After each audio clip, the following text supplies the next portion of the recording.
All right. Saying I know, and you've kind of let the cat out of the bag a little bit, but I mean, definite confirmation. Moxie will be at the Budweiser Nationals for a fourth year. Wait. Check this out. This is what I got. Hold on. Wait. Why you do that?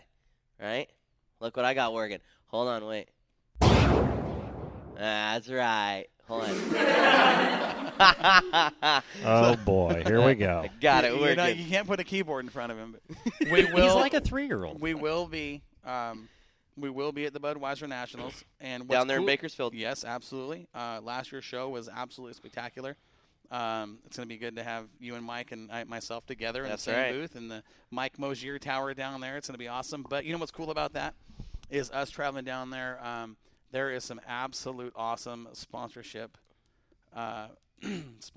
opportunities available for those that want to kind of sponsor the show. Our broadcast, we had it done last year. We had several people jump on board and sponsor the broadcast, so we can talk about them on the broadcast from the Budweiser Nationals. And all you guys out there listening that want to be involved with that program, I mean, hit us up, call the Moxie line, get a hold of us through email or Facebook, whatever it is, if you want to sponsor that broadcast. And it's going to be a cool deal. We're going to be down there for 3 days. It'd be a cool deal. I saw the email that literally the pages on pages talking about we want you guys. This is it. I was pretty blown away on how much they watch. I mean, this is 9 months, literally 9 months from start to now, from doing the podcast and everything else, and then they listen to the podcast and stuff last year on Spreaker just with you, and then just saw the feedback, and then we sent them basically the generic information of like how many listeners we have during the night, how many listeners and stuff between Wednesday and Wednesday, and blah blah, and he was just blown away. Scott Schweitzer, the owner of Bakersfield, is a class That's a cool dude. That's a cool dude. He is a class act. The way he treats his fans, his racers, his whole program is on point, and he listens. He'll tune in, and he's listening to the show. He's familiar with how we do things, and he he gave us a call a couple of weeks ago, and we started negotiating, and we got things worked out, and looking forward to getting down there. Man, I'm excited, dude. It's going to be fun. So, I'm excited. Well, if you look at our percentage of listeners in California, there's actually a high chunk of people that listen. It's growing. Even me and Joel and stuff were showing it last week or whatever. There was over 260 people just from California. Right. And that was on an off week. I mean, we really didn't. I mean, we talked about the incident and stuff. We talked about Jared Landers, and we just going through the points battles, and 260 listeners in California. That's just California. Well, that aren't affected by the points battles. I mean, that's right. Those guys, they want to know what's going on up here. They're keeping tabs. I'll tell you that right now, because you and I get calls all the time from Clay Daly and Tony Toast and all those guys. I mean, Tony's crew chief. I love Clay. We those guys are Tim Douglas. They stay in contact with us. They want to know what's going on. They know there's some Oregon guys coming. Oh yeah. We haven't confirmed completely who is going and who isn't, but I've got a pretty good idea. It's just like talking about the guys that were coming from California up to Willamette, right? And some of them confirmed, and some of them did make it, and some of them chose to go there to another track. But I mean, it's the same deal. Now it's just vice versa. Right. So it'll be. I think we'll see more Oregon cars go down than California cars came up, and that's typically the case. Those guys. In California, they got to travel so far between tracks. Like, we got Cottage Grove 45 minutes or an hour one way, Sunset, an hour and a half the other way. So guys are close here compared to what it is down there. But I do think that we'll see more Oregon guys heading down than we even saw last year. I think we had 5 or 6 last year. But they like it. They like it when we come down there. And the fans, I'm telling you, the fans absolutely love it when the Oregon guys come down, because it creates an interstate rival. I mean, it really does, and the fans love it. And, as announcers, we hype it up, and the fans get into it. And, the Oregon fans are rooting for the Oregon cars, but it's cool. I mean, it's going to be a neat deal, and glad to be there, and just honored that they chose to call us to come down and do that show. I mean, I think it says a lot about what we're doing here. Right. On the show to pique their interest enough to give us a call back. And Mike Patterson, he's actually filling in quite a bit. Yeah, he was down in Bakersfield this last weekend and stuff too. We kind of had a battle kind of going on back and forth or whatever. He was trying to go live at the same time I was going live. Yeah. We kind of missed each other's call, but I mean with the big race and stuff that happened with the Doug Walters race, and then the Bakersfield race and everything else.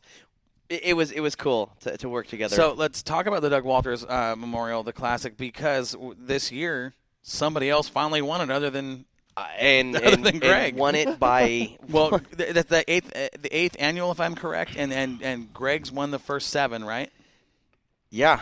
That's what it was. And then was Joey Tanner stopped this streak. Joey Tanner done put a whooping. Did he? On this class. Now, no offense to anybody else out there. I mean, it was great racing. But I mean, let's just kind of jump into it. The newbies, right, was Bailey Jane and Skittles Batalja, Caitlin Batalja. They're the only 2 cars that started that night for the main event. Mm-hmm. There was a new girl that happened to just couldn't get her car started, so they only ran, I believe it was 10, maybe 15 laps. But Bailey's just got this car just on a roll. Yeah. The bad thing about it, and I want to apologize to Bailey and her crew, is because I kept on sitting there saying Bailey Jane instead of Bailey Jackson. Okay. So I sat there, and during our winter interview, I sat there and it said Bailey Jane, Bailey Jane, Bailey Jane. And one of her friends out there said, "It's okay, we screw up, every now and then and stuff too." And I sat there, I said, "No," I said, "It's okay." I said, "I screw up." She goes, "Yeah, you might want to listen to your tape again." I'm like, "What are you talking about?" So I look back there and I called her Bailey Jane all night long. Oh no, just dude, have no idea why. Just new name. So she'll yeah. But Bailey Jackson has definitely made that car very, very fast in that 6 car. Tyler Owen. Man, Tyler Owen. This kid in this 23 lime green neon is just stupid fast. He took a whooping on the 4B class and basically just ran away with it. I mean, this it doesn't matter where he starts. It doesn't matter if he starts, in the back or in the front or whatever the case is. He put it on him at Willamette for the big one. He's just good at what he does. I mean, him and that car mesh very, very well. Mm-hmm. He takes the 4B class. Street stock. Trophy Dash winner. Let's give it to Arnie Case. Big Arnie. All right. So with that said, Mark Farah. And then you had Don Jenner was there. So that's 3 fast cars right there. Oh, yeah. Joey Catalano. Or Tony Catalano was there. Mm-hmm. Okay, so you got like these top 5 guys that are very, very fast. You got Joey Tardio. He's there. Okay, so I mean, or no, Joey was down at Willamette this weekend, I believe. Wasn't he? I believe he was. So Joey wasn't there. I believe he was running like a pure stock type stuff. The 04 camouflage car. Yes. Yeah. Yes, so he was down at Willamette. Yeah. So basically what it came down to was a good battle again between Mark Farah, Arnie Case, Tony Catalano, all that. With that said, Arnie Case pretty much walked away with that one. And I believe this is number 6 win of the year. It's just, it was awesome. He was very, very excited. A little emotional stuff for him because I believe it was his brother's birthday or something in that effect. A lot of my notes and stuff are because I came straight from work back at the house, and that's my excuse. It's always an excuse, isn't there? Yeah. So let's go right into the late model deal, right? Do it. Hit me. Okay. So this was titled with T&G Trucking Thriller, right? Doug Walters Classic. 67 laps. 67 laps. Okay. How much did this pay? $1,500 to win. 50. Good purse. Good purse. Great purse. So who sits on the front row? Colin Weinbarger, right? And the other Walters. Superman and Dave Walters in the 67. Doug's brother. Starts with his number out on the front row. Okay. Now that's the car that Joey's won some races in. Oh, big time. Yeah. So Walters was good. Didn't have the best car for him. Late in the race, you had basically Colin was kind of walking away with it, and Colin broke. Don't know exactly what he broke. Broke. He also broke in the modified also. That's a tough night of racing right there. That's a tough night of racing. He came literally from the night before running down there at Cottage Grove and having the win down there, and a good style, but took the win down there. Had a really good car. It was very, very fast in hot laps and everything else. And, basically was going to, from my point, was going to kind of walk away with it a little bit. With that said, Colin breaks. Caution comes out. Okay. Bunches up the field. This is the 3. that were up. Okay, you had Greg Walters, Steve course. Moore, Okay. Joey Tanner, and Jerry Schramm. Okay. All 4 right there. Mm-hmm. Listen to this. So Greg was leading this for a little while. Okay. So when Greg got to the lead, everybody was kind of like, yeah, it was kind of like they were expecting it to be. Yeah, I mean he definitely showed his colors. He's good at Sunset. He's very, very good at Sunset. It was definitely an emotional race and stuff for him. Sure. Steve Moore, man, I don't care what that guy gets into. That dude's fast. Versatile. That dude is stupid fast, and he makes a car look good. Mm-hmm. And you have a lot such of experience. You have a tight track like Sunset and everything else. He can wheel a car, man, more than anything. But Steve likes that Sunset track. Go from the big track of Willamette to Little Sunset. For some reason, when I crewed and he's a track champion there. Yeah, when I crewed for him years ago, he just really likes that place. And a lot of places, a lot of guys will tell you, I'm not a big fan simply because you are in traffic all the time. Oh, yeah. It's not like Willamette where you've got 3-4 wide to work with and you've got space between. No, you're bumper to bumper, door handle to door handle. Yep. I mean, you are in traffic. If you're 3 wide at Sunset, you're touching. They went 4 wide for a 4 wide salute. No way. How? Oh, yeah. Oh, how? Oh, dude, it was awesome. How much tire smoke was there? Well, there was, I believe some people went ahead, and if they had Velcro, they'd be stuck together. Yeah. Oh, dude. Because, I mean, it was hard enough for them to go three wide when they were racing, because that did happen with Joey and Steve and Greg. So let's get back on the restart, these top 4. So I want to know what happened because I heard this was a good race. So Joey basically takes over the point. Okay? Okay. On what lap? Late stages? Mid-pack. Midway? Okay. Yeah, midway. Just dominated. Just started pulling away. Literally lapped the whole field except for 4th place.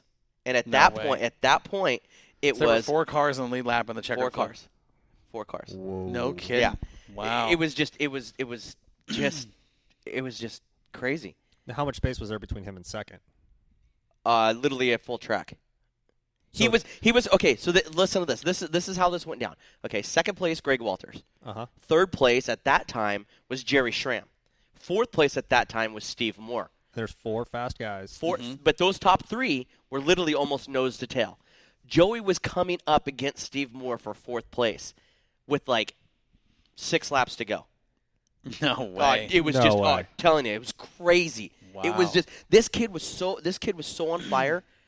I mean, it looked like he never lifted and he was on a rail at a circus. Well, you want to talk about a driver who has really established himself here, not just in the Northwest region. Joey has established himself on the West Coast. He's a name. He really has. He really has. This year, and I can tell you right now, he's won at Willamette. He's won at Sunset. He's won at Cottage Grove, and he's won at Coos Bay. He's won, I think, 7 races now at 4 different tracks. Yeah, the kid is just, when it comes to that X Factor car, for one, he's got that car figured out. Yeah, and number 2, he doesn't have an open motor in it, and it really doesn't matter, but he goes back to a crate motor, just like what he does when he drives Dave Walters' car. Right? So when he drives that car, and that car's an X Factor car with a crate motor in it, the kid's just fast. Like Willamette Speedway, you throw a caution, you might have a chance to beat him, but you get him out front, good luck. I mean you're racing for second. Hopefully that paycheck would have like that in second looks really good on your mantle, because winner chicken dinner, that kid's gone. Yeah. He's been that good this year. Yeah. So listen to this. So caution comes out. I'm thinking, oh man, okay, here we go. Right? Here's Walter's last chance to get this kid. Now this is what lap? Is it really late in the race? 6 laps to go? 6 laps to go. Okay. I believe. I'd have to look, but realistically, I mean it's with under 10 laps. Okay. So Joey starts out front, and he's pacing him like just slow. He's just pacing. And we're actually getting a text message in right now. I'm sorry. Yeah, so Craig Castle's actually calling me right now, actually logged in and text. But this is the deal. So green flag comes out. It was like the whole field stopped, and Joey was shot out of a cannon. Because by the time they got to turn 1, Joey was 6 cars ahead. He was already in the middle of turn 1 by the time they were at the flag stand. You talk about the forward drive in this X Factor car. That's called forward bias. Yeah, was exactly. just stupid. I looked over at Trish and she's video, and she's like, I don't know who to video. Do